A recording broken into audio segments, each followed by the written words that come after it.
Shalom Bapak Ibu Saudara yang terkasih dalam Tuhan. Kita akan kembali merenungkan firman Tuhan di hari ini. Terambil dari Kisah Para Rasul 14 ayat 8 sampai ayat yang ke-10.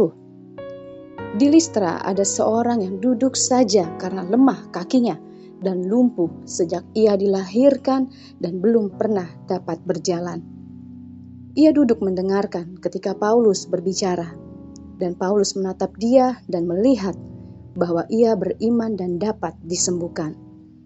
Lalu kata Paulus dengan suara nyaring, "Berdirilah tegak di atas kakimu."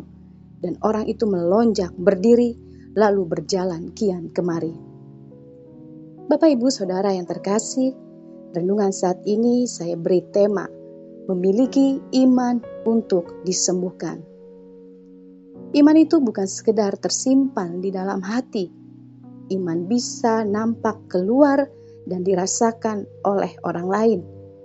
Seperti kisah seorang yang lumpuh menurut yang dikatakan firman Tuhan ini.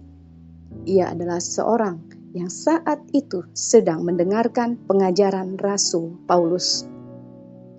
Saat itulah Rasul Paulus melihat bahwa orang itu beriman. Iman seperti apa yang dilihat oleh Rasul Paulus dari orang tersebut? Sehingga ia dapat mengalami mujizat kesembuhan. Pertama, iman kepada firman Tuhan. Dapat dipastikan bahwa yang Rasul Paulus bicarakan saat itu adalah firman Tuhan. Ia mengajar orang-orang yang ada di Listra. Di antara mereka yang mendengarkan pengajaran itu, ada satu orang yang menarik perhatian Rasul Paulus. Sekalipun dia lumpuh, namun kelihatan oleh Rasul Paulus bahwa ia memiliki iman.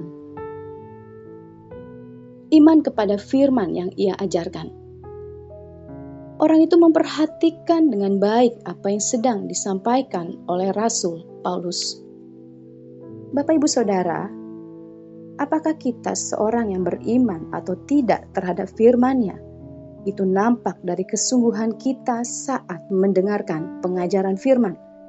Dan saat kita tidak mau berpaling kepada yang lain, tetapi hanya kepada firman.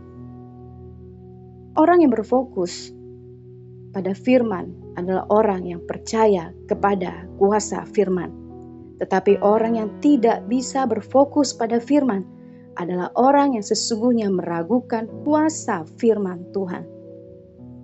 Saat kita percaya firman, maka saat itulah firman Tuhan meneguhkan dan membangkitkan seseorang untuk menerima penyediaan yang Tuhan berikan.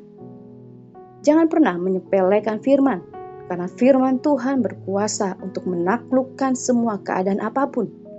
Firman Tuhan berkuasa untuk menyelamatkan dan membalikkan semua keadaan apapun.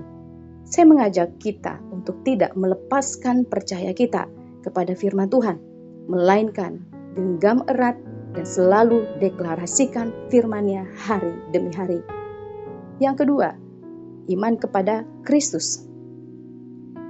Pengajaran Rasul Paulus dapat dipastikan isinya adalah tentang Kristus, tentang karya salibnya, tentang karya kebangkitan dan kenaikannya atas manusia. Firman adalah perkataan Kristus. Pribadi Kristus menjadi sentral dari seluruh aspek kehidupan. Pribadi Kristus satu-satunya yang dibutuhkan semua orang. Saat Kristus diberitakan, respon orang yang lumpuh tersebut adalah ia menyimak dengan baik. Ia tidak meresponi secara biasa. Dengan seksama ia memperhatikan yang disampaikan Rasul Paulus. Dan imannya bangkit. Ia punya pengharapan penuh. Ia percaya kepada nama Yesus Kristus yang diberitakan oleh Rasul Paulus. Sehingga orang tersebut mengalami mujizat saat Rasul Paulus mendeklarasikan kesembuhan baginya. Mari kita bekerja sama dengan Tuhan, dengan membangkitkan iman percaya kita kepada firman Allah dan kepada pribadi Kristus. Mari dengan iman saat ini, kita terima kesembuhan di dalam nama Tuhan Yesus. Kiranya Tuhan Yesus memberkati kita. Amin.